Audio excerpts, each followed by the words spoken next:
할렐루야. 5월의 첫날 첫 시간을 구별하여 예배하는 우리 사랑하는 성도님들 모두를 축복합니다. 5월은 가정의 달이죠. 참으로 의미 있는 시간들을 우리가 보내게 될 텐데, 그래서 그런지 왠지 또 마음 한켠에는 분주함이 앞서는 것 같아요. 여러분, 분주한 마음들 모두 내려놓고 하나님 앞에 여러분들의 모든 시간들을 맡겨드릴 때 하나님이 일하여 주실 줄로 믿습니다. 하나님이 5월 한 달 여러분들을 지키시고 여러분들의 걸음들을 복되게 하시기를 주님의 이름으로 축원합니다. 요즘 꽃길만 걸으세요 라는 말을 많이들 사용하는데, 그런데 안타깝게도 우리의 삶에 꽃길만 있는 건 아니에요. 주님의 부활이 있기까지 십자가 고난을 통과해야 한다는 사실을 우리는 기억해야 합니다. 때로 우리 삶이 지치고 또 무력할 때가 있습니다. 고단하다고 여겨질 때가 있고 영적 침체가 찾아올 때가 있습니다. 그럴 때 여러분은 어떻게 하시나요? 오늘 말씀 우리에게 도전합니다. 하나님께 소망을 둠으로 여러분의 삶에 일하시는 하나님을 만나라고 도전하고 있습니다. 오늘 시편 기자도 지금 영적 침체에 빠져 있는 것처럼 보여요. 자신의 영혼이 얼마나 곤고한지를 토로하고 있습니다. 우리 1절 말씀 볼까요? 하나님이여, 사슴이 시냇물을 찾기에 갈급한 같이 내 영혼이 주를 찾기에 갈급하니이다. 아멘. 목마른 사슴이 목이 말라서 갈급한 것처럼 시편 기자는 하나님을 갈급한 마음으로 찾고 있다고 말합니다. 만약 사슴이 시냇물을 찾지 못하게 되면 목이 말라 죽게 되는 것처럼 시편 기자 역시 당장 하나님을 만나지 못하면 죽을 것과 같은 간절함의 마음을 가지고 있다는 거예요. 여러분은 하나님 앞에 간절했던 적이 언제인가요? 우리 대부분은 삶에 어려움이 찾아왔을 때 하나님 앞에 간절함을 토로하지, 평안할 때는 별로 간절하지 않은 것 같아요.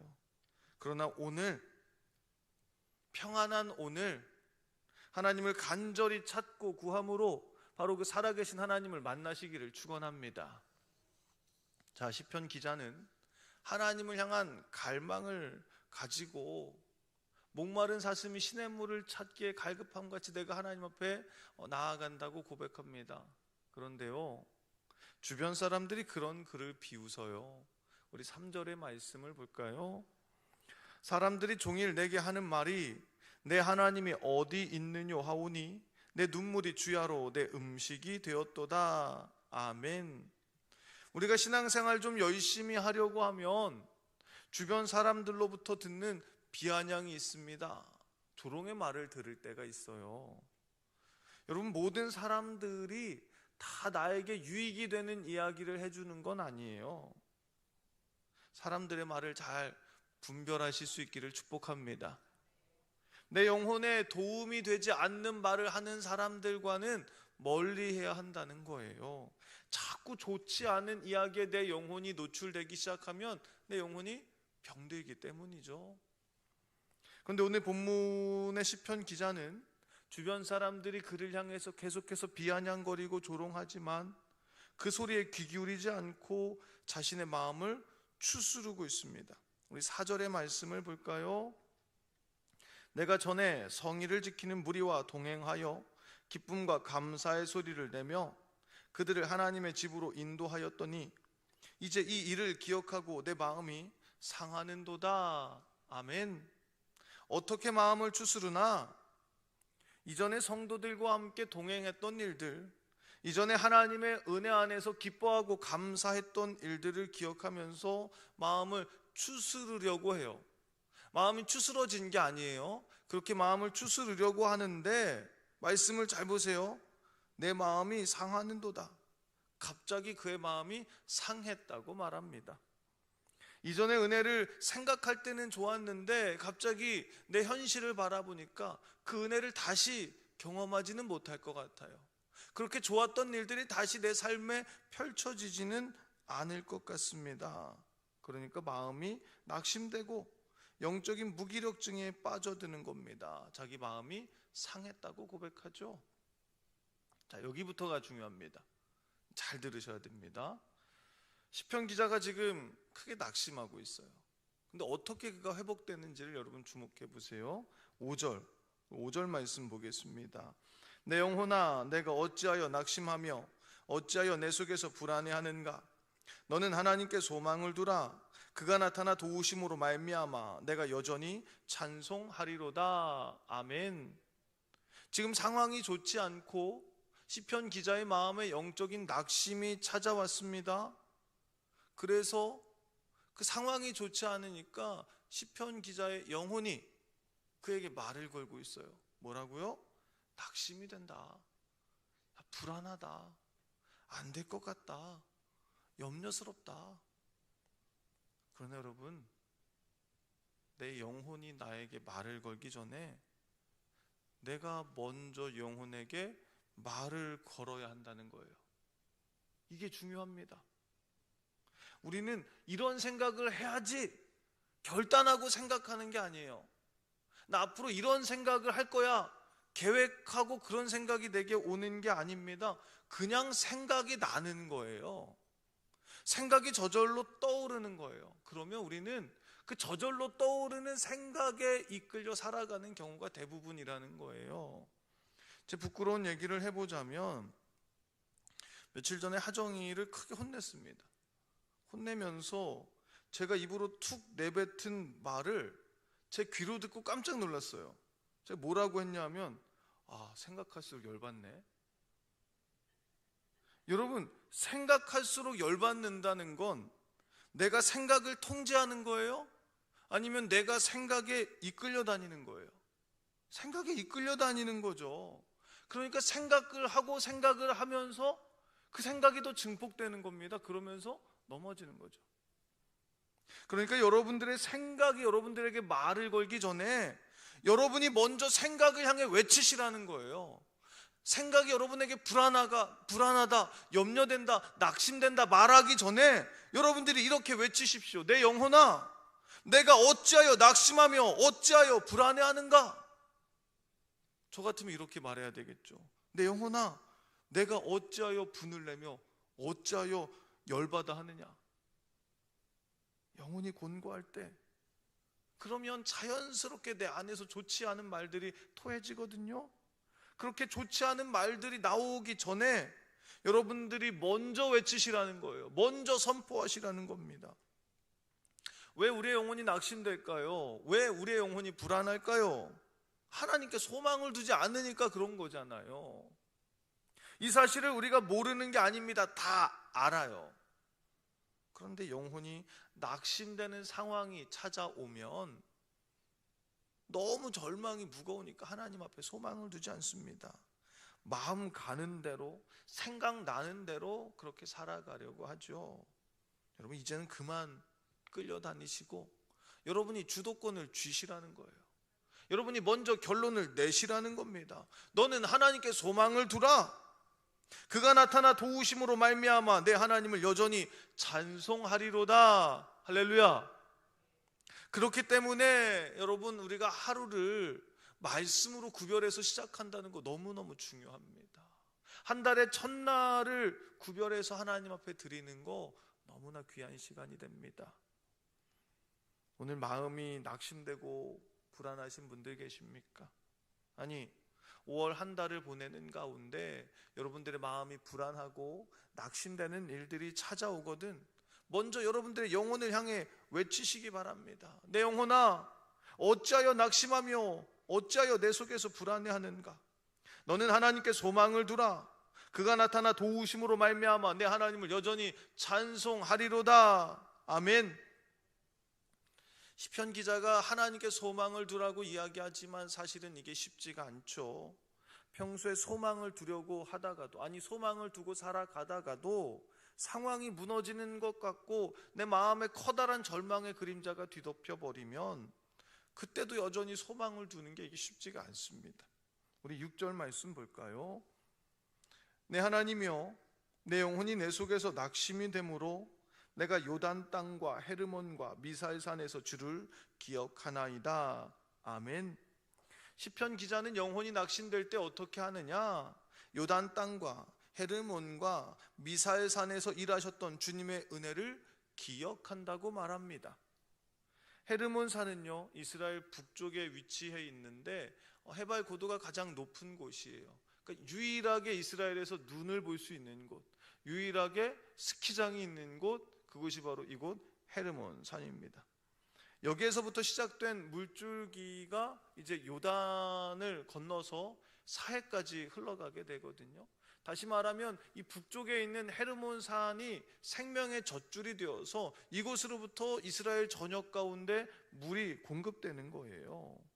여러분, 그러니까 헤르몬 산이 생명의 젖줄이 되어서 이스라엘 전역에 생명을 공급하는 것처럼 우리 하나님이 우리 생명의 젖줄 되신다는 거예요.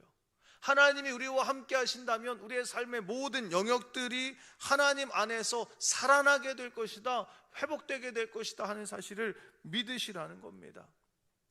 여러분의 삶이 지치고 힘들 때마다 여기까지 인도하신 그 하나님을 기억하시기 바랍니다. 그 하나님의 손길 붙잡고 나아가실 때 여러분들 안에 있는 절망과 염려와 근심이 떠나가게 된다는 사실이죠. 우리 8절의 말씀을 볼까요? 낮에는 여호와께서 그의 인자하심을 베푸시고 밤에는 그의 찬송이 내게 있어 생명의 하나님께 기도하리로다. 아멘. 여러분, 결국 우리 영혼의 회복의 열쇠는 기도입니다. 우리는 기도를 통해서 회복될 수 있어요.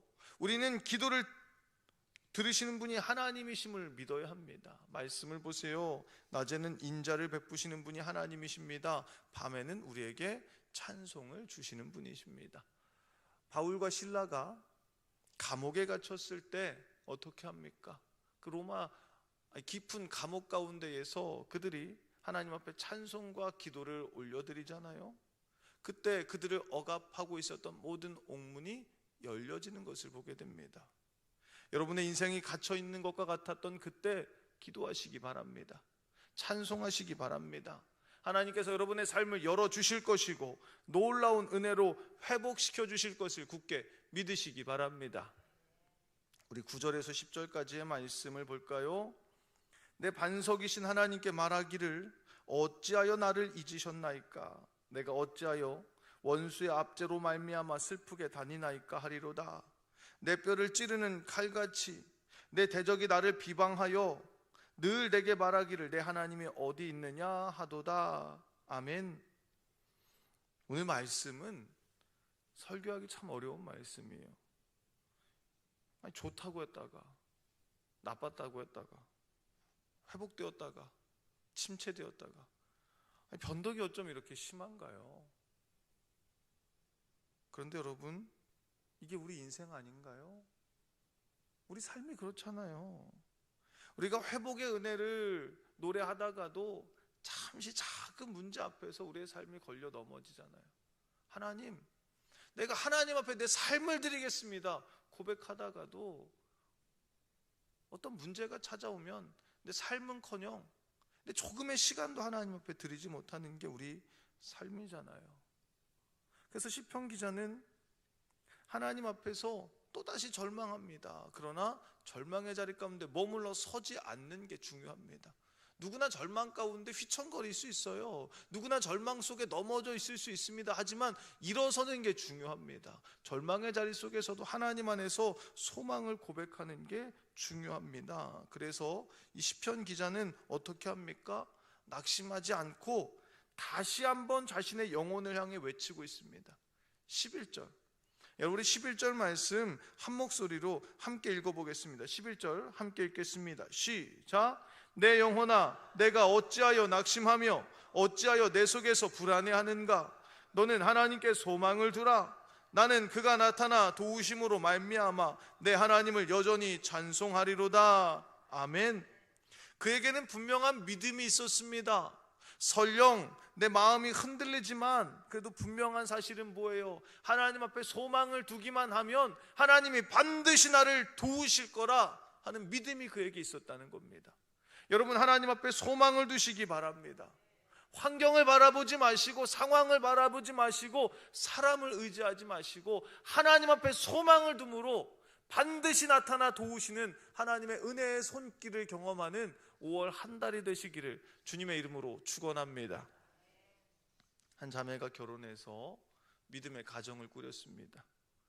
그리고 하나님께서는 2명의 자녀를 선물로 허락하셨어요. 그런데 오래지 않아서 청천벽력과도 같은 소식이 전해집니다. 남편이 담도암 사기라는 겁니다. 그리고 남편은 발병 8개월 만에 세상을 떠나고 맙니다. 자매 입에서는 하나님 제게 왜 이러십니까? 라는 절망의 말이 토해졌습니다. 아빠가 없어진 아들은 엄마가 보이지 않으면 참지 못하는 굉장히 심각한 분리 불안 증세를 보였습니다. 그런데 어떡합니까? 육아도 생계도 오롯이 책임져야 하는데, 그런데 자녀까지 아픈 걸 보니까 마치 벼랑 끝으로 자신의 삶이 내몰리는 것만 같았습니다. 그러나 역설적이게도 바로 그때 하나님의 선하신 손길을 분명히 느꼈다고 그 자매가 고백합니다. 그렇게 이 자매가 하나님의 선하신 손길을 곡으로 써내려갔는데 그 찬양이 바로 시선이라는 찬양입니다. 이 자매는 시선의 작사 작곡을 한 김명선 자매인데요, 시선이라는 찬양의 가사를 읽어드리겠습니다. 내게로부터 눈을 들어 주를 보기 시작할 때 주의 일을 보겠네. 내 작은 마음 돌이키사 하늘의 꿈 꾸게 하네. 주님을 볼 때 모든 시선을 주님께 드리고 살아계신 하나님을 느낄 때 내 삶은 주의 역사가 되고 하나님이 일하기 시작하네. 여러분, 내 삶을 바라볼 때는 절망뿐인데 하나님께 시선을 두기 시작하니까 하나님 때문에 내 안에 소망이 넘쳐나는 겁니다. 하나님이 내 안에서 일하고 계신다는 사실이 믿어지기 시작하는 거예요. 이 자매 역시 수많은 절망이 얼마나 쏟아졌습니까? 여러분, 모든 게 다 무너진 것만 같은 상황, 정말 인생의 벼랑 끝으로 내몰리는 것과 같은 상황이었는데 이 자매는 생각이 함몰되지 않았어요. 분명 자신의 영혼을 향해 이렇게 외쳤을 겁니다. 내 영혼아, 내가 어찌하여 낙심하며 어찌하여 내 속에서 불안해하는가? 너는 하나님께 소망을 두라. 그가 나타나 도우심으로 말미암아 내 하나님을 여전히 찬송하리로다. 여러분, 이 고백이 오늘 여러분의 고백이 되기를 축원합니다. 5월 한 달 여러분들의 시선을 상황에 두지 마세요. 하나님 앞에 여러분들의 시선을 맡겨드리시기 바랍니다. 마음이 이끄는 대로, 마음이 가는 대로 살지 마시고 이제 여러분들의 마음의 주도권을 여러분들이 거머쥐셔서 외치시기 바랍니다. 그때 여러분들의 영혼이 살아납니다. 그리고 하나님께 소망을 둘 때 하나님이 나타나 도우시는 그 은혜의 풍성함을 누리는 5월 한 달의 모든 시간 다 되시기를 주님의 이름으로 축원합니다. 여러분들의 5월의 모든 시간을 놓고 축복하며 제가 기도하겠습니다.